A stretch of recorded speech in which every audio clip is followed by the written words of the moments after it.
It's car con carne. Let's eat in the car. It's car con carne. And now here's the star of our show, James Van Alstyne.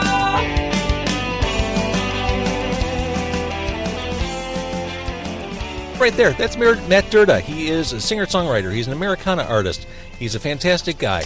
In the backseat, we have Eric, one of the proprietors, one of the owners of 302 Wheaton. We're here with food. We're here with mirth. It's the holiday season. Lovely to see you guys. Great to see you too, yeah. All right, so I want to ask Matt all about his music and his career, but we've got food sitting here. Yes, we do. It is, the smell is killing me. First of all, I'm enjoying a peppermint milkshake from 302 Wheaton. This is legit. It's my wife's favorite milkshake, so kind of have to do it. It is so good. How long has this place been open here? September of 2019, so 5 months before the pandemic. Which, as a restaurant owner, yeah. Great timing. Was this a gas station? At one point, yeah, it was a Standard Oil gas station, and then before we opened it, it was Bell Transmission, but it sat vacant for about 16 years. I love what you've done with the place. Thank you. This is awesome. I love this strip, too, in Wheaton. Yeah, it's pretty great. So, Matt, you're a Wheatonite. Yes, I am. You actually picked this place. You're like, we got to go. Well, as you can tell from the points I had when I got the food, I come here about once a week. Yeah, I think you got a free car for this order. That was like a tipper. All right, so let's bust open the food here. Again, we're at 302 Wheaton in Wheaton. And I want to ask you, Eric, about all the bourbons and whiskeys. Perceptually, I'm from the north. I'm over by there. My perception of Wheaton is that it's dry, it's conservative. I'm sure you've heard that before. Oh yeah, I grew up here. Okay, so it wasn't. It was dry until 1985. There's a bar in Wheaton, but the city drew a border around it, so it became unincorporated. So they didn't have any bars in Wheaton. That used to be called the Gables back when I was growing up. And talk about loopholes. I know. And there was a nice sign out front. It looked like a lemonade to me when I was a kid, but it was a pint of beer. It's now Rosie O'Reilly's. I was going to ask, is it's the place by Cosley Zoo, right? Exactly. Yeah. I've always wanted to go in there. I haven't yet. We might be going tonight. So after this, let's head over. All right, we've got some onion rings here. Now let's do a little show and tell here, Matt Derda. Delicious onion rings. Oh, I can smell this. Oh, man. Mm-hmm. Yeah. And one of my personal favorites, the shoestring French fries. Wait, hold it up. So the menu was much simpler back when we started. It was supposed to be a burger fry shake. Mm-hmm. And then we added onion rings. And then we were doing so much takeout during COVID. The onion rings just didn't. They get a little soggy if they travel too far. So we bailed on that.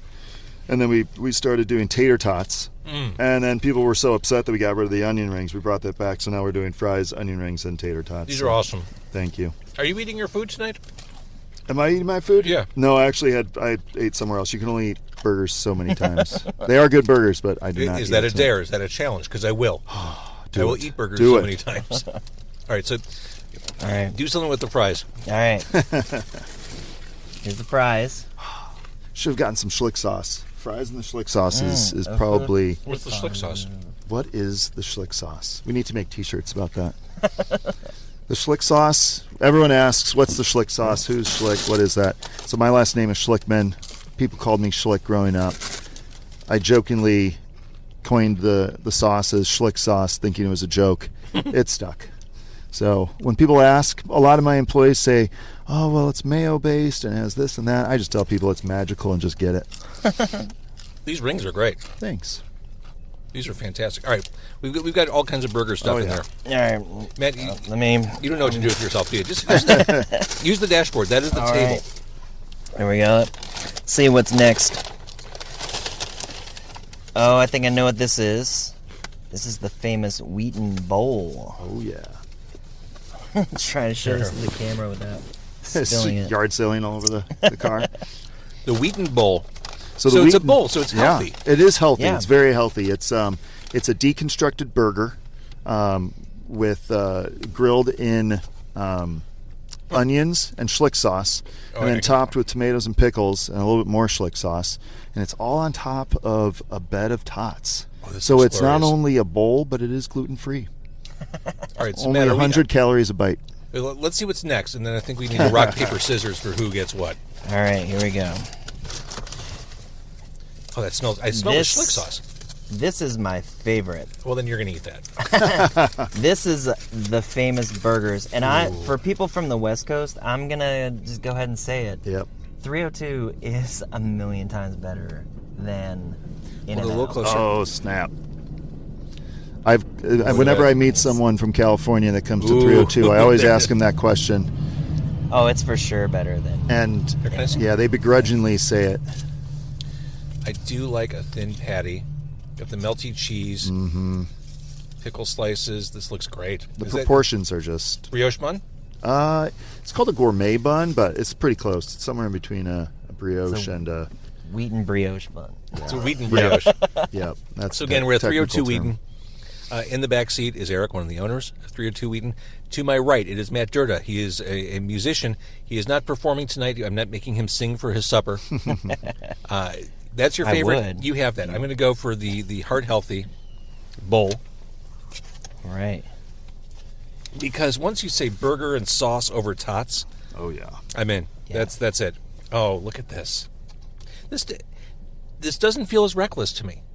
Yeah. Well, talk to me after I eat the tots. You can only get that in Wheaton too. Yeah. So the Wheaton Bowl, it actually was not going to be this product, this finished product. But I did know I wanted to go bowl, and we obviously use Wheaton a lot. We're a community-centric restaurant. Mm-hmm. You have to be. But there used to be an old bowling alley in Wheaton. It was right next to Wheaton North. I went there as a high schooler, went there as a kid.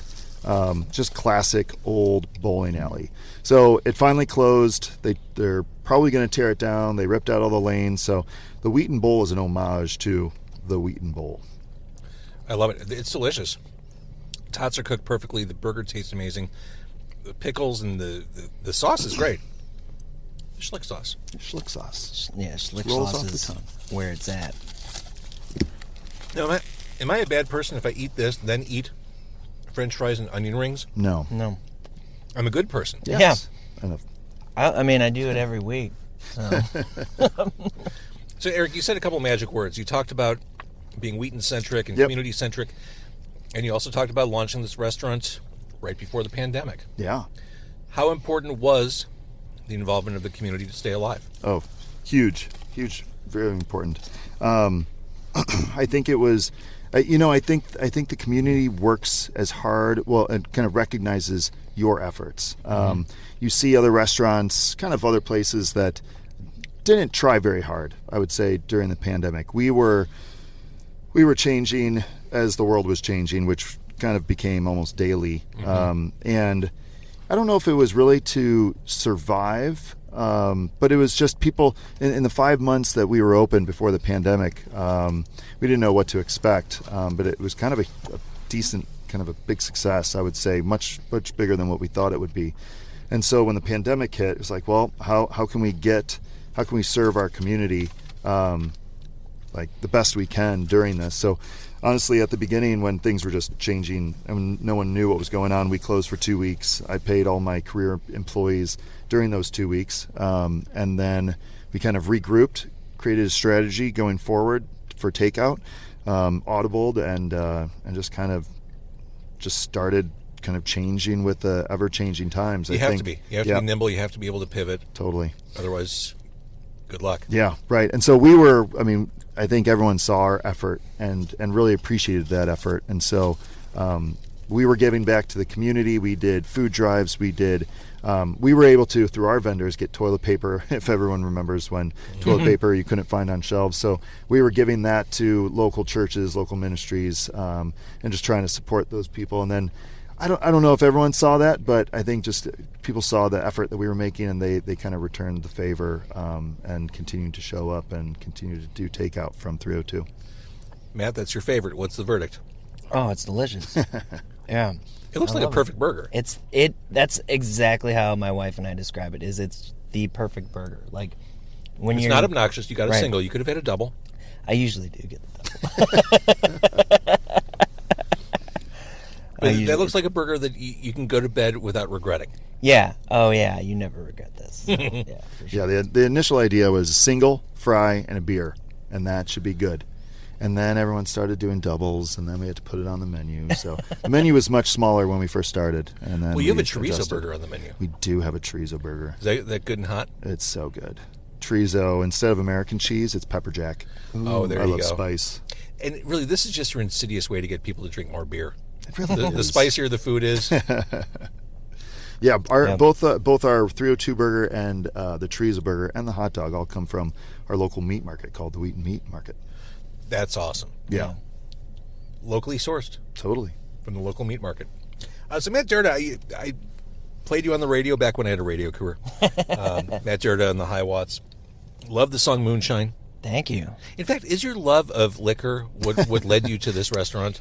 You walk in, the first thing I saw, it's like there's some rye and like barrel aged something or another. Like it's a wall of whiskey when you walk into this restaurant. It was as if he built this place for me because it was burgers, and then he's got an amazing bourbon selection. And speaking of local, you guys had Wolf Point. Oh yeah. You bought a barrel. We did, actually 2. Yeah, I bought like 4 or 5 bottles Oh, nice. of it. That's where it all went.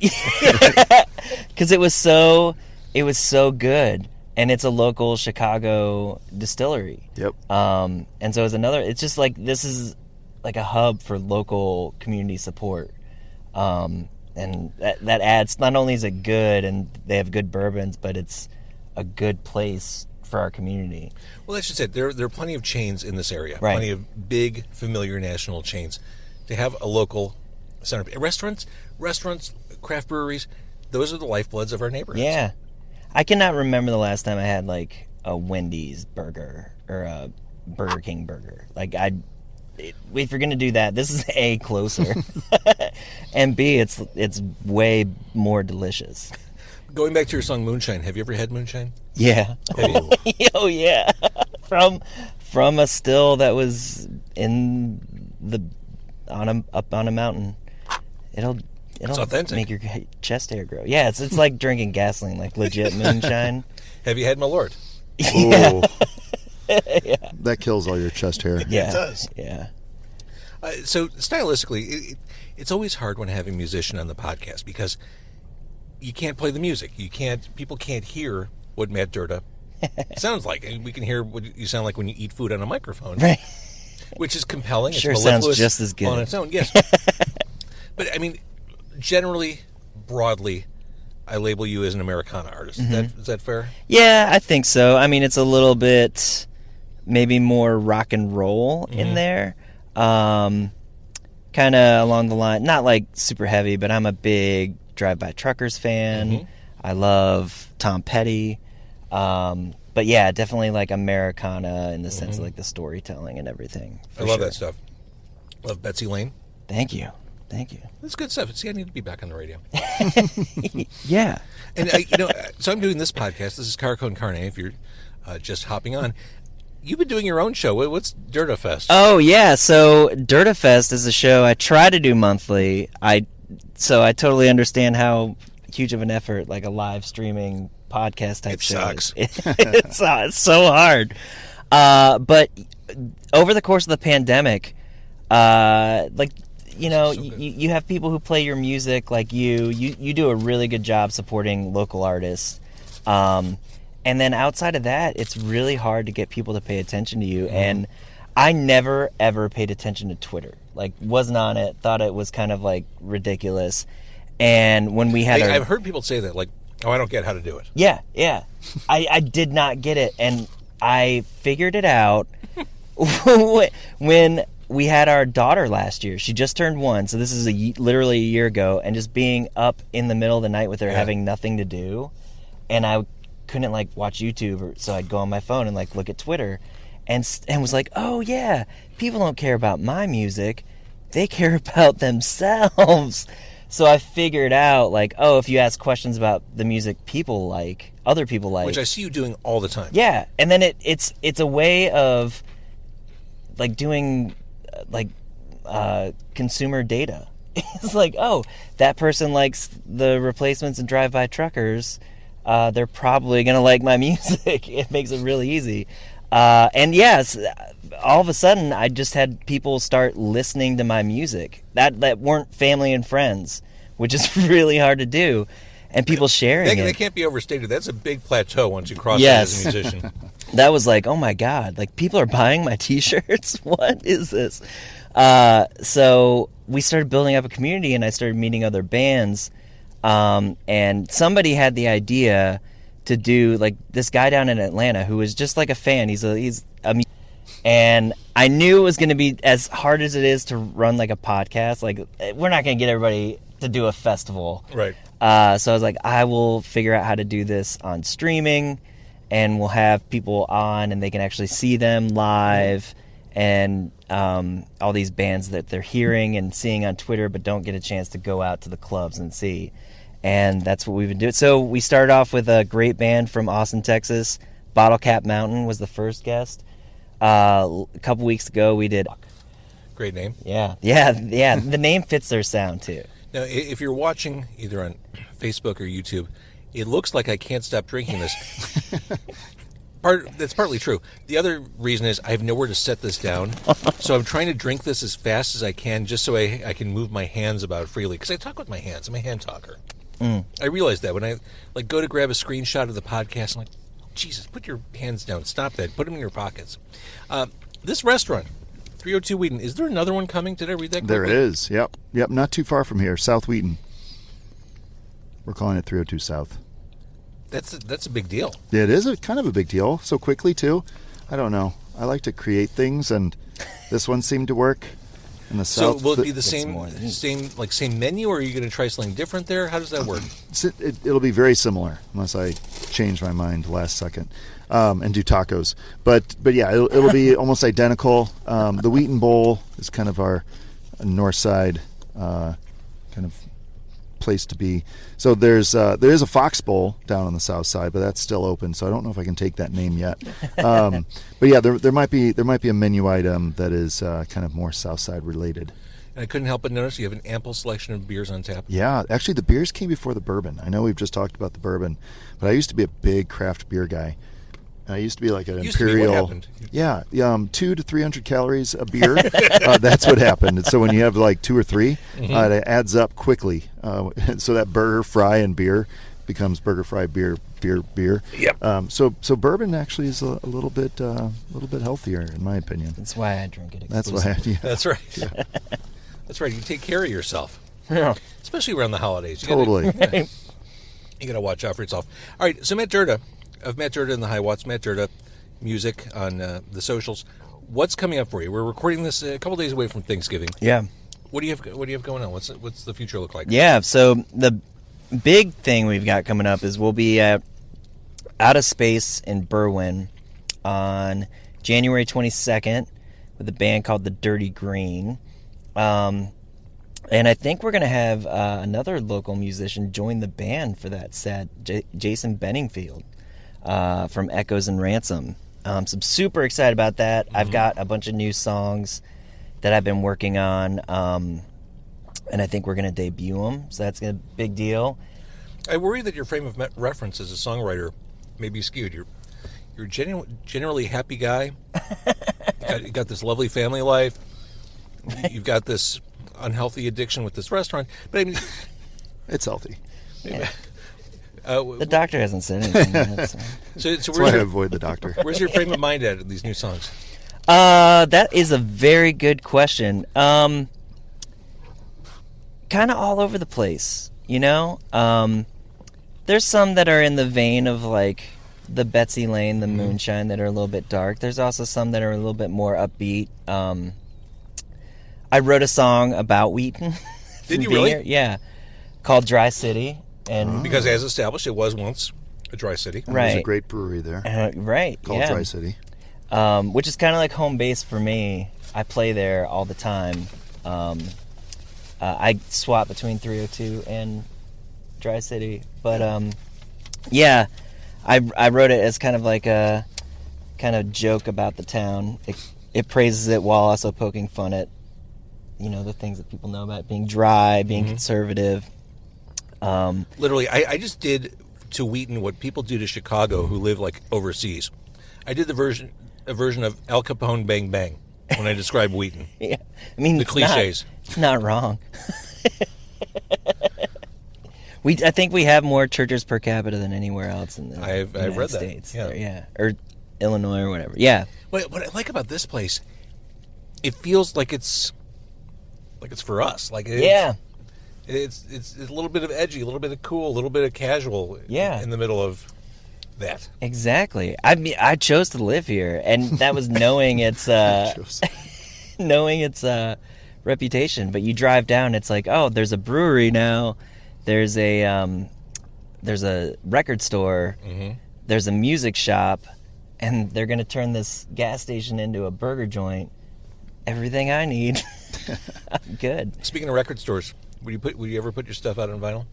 I want to. I would love to. It's super expensive. It's super expensive, and if you want it out by like 2026, you got to get that stuff to the. Right. I'm just gonna sell Adele records. Perfect.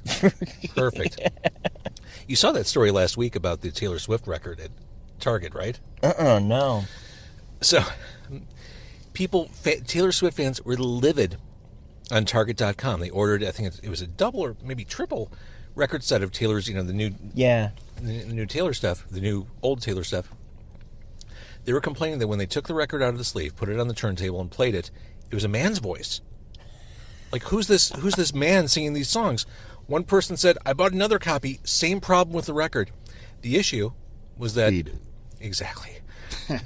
The record was recorded at 45, which gives you a higher quality sound. And people didn't realize that, so they put the record on at 33, and there was a slow voice I singing didn't notice the that it Taylor was slower than... Well, they noticed it wasn't Taylor Swift. Yeah. And full credit to the person who just kept buying more copies. That's the definition of insanity, right? Do the same thing over and over, hoping for a different result. Yeah, I mean, I laugh, but the good news is that more people are coming back to vinyl or coming to vinyl. That can only be a good thing. Yeah. I hope. Yeah, I mean, if you guys want it on vinyl, just go out and buy more Matt Derda stuff. Buy more T-shirts. Yeah. I really want to. I've always wanted to do like a compilation too of local Chicago artists. You should. I support this. Okay. I'm on board. I might. Like the Strugs. Have you ever heard the Strugs? No. One of my favorite bands. They're good buddies of mine, and they're like a really, really good band. There's a lot of good Echoes and Ransom. We got a lot of good talent. There's no shortage. I mean, yeah. I assume I don't know 95% of the bands out there. Right, yeah. And I try. Like, it's impossible to know everything.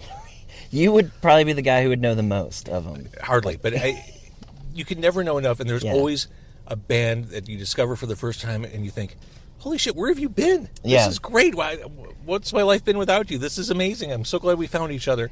I know. I'm hoping I'm that band for a lot of people tonight. All right, so if you're watching or listening, listen to his music. He is Matt Derda. You can find him on Bandcamp and the streamers. Great stuff. I'm a fan. I'm glad we were able to sit down. Why haven't you finished your burger? I'm busy talking. You're going to hurt Eric's feelings. No. I've seen him eat plenty. Yes. This is the slowest he's eaten one. This is true. This is very true. So we're at 302 Wheaton. Love the food. This shake has been delightful. And I've been I want to rush the end of this so that I can go back to the Wheaton Bowl and just be a filthy animal plowing through that box without the judgment of viewers and listeners, for that matter. So, love the restaurant. Thank you for your hospitality tonight. No problem. Thank you. I will come back. Beautiful car. It needs some work. I think I'm ready for a new car. My fantasy is to have an ice cream truck for this podcast. That'd be great. Then I for can a do podcast. Performances. The Then I can first really food truck. I support this. Truck. I'm going to start a GoFundMe now for you to for get an ice cream truck. Yeah, Wouldn't that be amazing? ice cream truck, and we'll put a vinyl pressing in the back. There, do like a whole third man thing. Yeah, exactly. I'm full on board. All right, thank you for watching or for listening. Thank you guys for doing this. I want you to finish that burger again. I don't want feelings to be hurt. Thanks, everybody. Thank you. See ya.